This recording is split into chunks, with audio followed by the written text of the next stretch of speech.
వాసు నువ్వు ఇక్కడికి.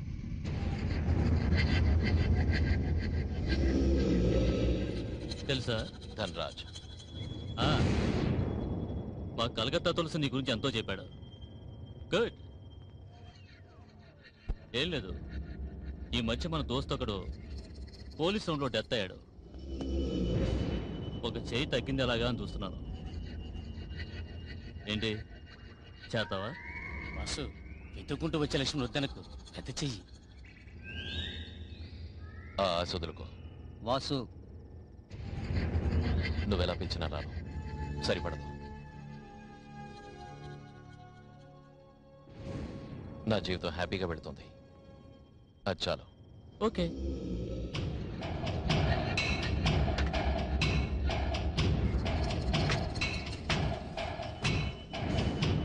ధనరాజ్, నాకు డౌట్. నాకు అదే డౌట్. వెతుక్కుంటూ మన దగ్గరికి వస్తాం.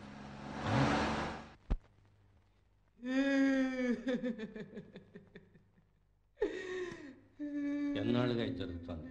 ఈ భాగంలో చాలా రోజులు జరుగుతోంది బాస్. ఇంతవరకు ఎంత నొక్కేసి ఉంటాడు? నాకేం తెలియదండి. ఒరే, చేయాల్సిందంతా చేసి ఇప్పుడు తెలియదంట వేట్రా.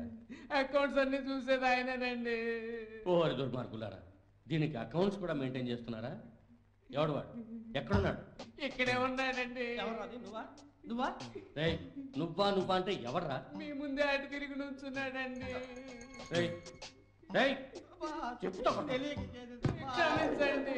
రేయ్, ఎలక్షన్లు అయిపోయారా? ఇప్పుడు కాళ్ళ మీద పడితే గౌరవం ఉండదురా. లేవండి లేవండి.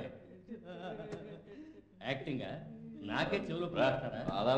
రేయ్ ధనరాజు వనగాడా? వాసు, ఎందుకు ఇలా తాగి పాడైపోతావు? నువ్వెవరు అడగడానికి? నేనెవరో కూడా తెలియని స్థితికి వచ్చావా? ఎవరికి తెలియదు. ఓసారి ఎందుకో నీతో గొడవ పడ్డాను. ఇదే ఇదే ఈ ముక్కు మీద పాపం, ఈ మొండితనం అన్నీ ఎక్కువే మా జీగార్లాగా. అందుకేనా నువ్వంటే నాకు ఇష్టం. గలాటా ఏరియా మా థియేటర్ నీలాంటి వాడు కావాలని నా కాళ్ళు చేతులు అట్టుకున్నావు. నేను సెటిల్ అయ్యాను. అందుకని ఏమైనా అడుగుతావా? అడుగుతాను, మనసు వైపు చెప్తాను రా. నువ్వు నాకు బిడ్డతో సమానం. నేను నీకు తండ్రి లాంటి వాడురా.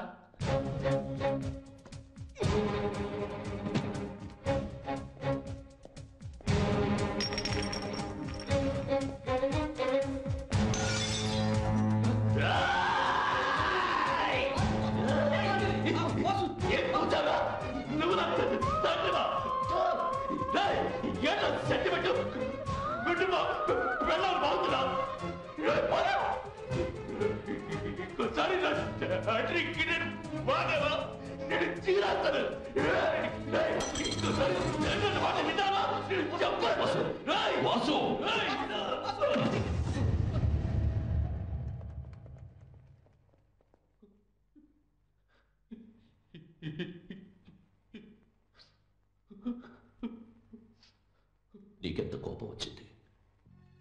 నిప్పులాగా. ఈ నిప్పి నా కన్నం పెట్టింది ఆ రోజుల్లో. ఆ నిప్పి తర్వాత నా బతుకు పూడిది చేసింది. సో హెల్ప్ చేస్తాను. నేను నమ్ముతున్నా boss. Your wrong man's best friend. Tulasi, నేను పెరిగింది చదివింది అంతా మీ నాన్నగారి దయ వల్లే. నన్ను నమ్మచ్చు.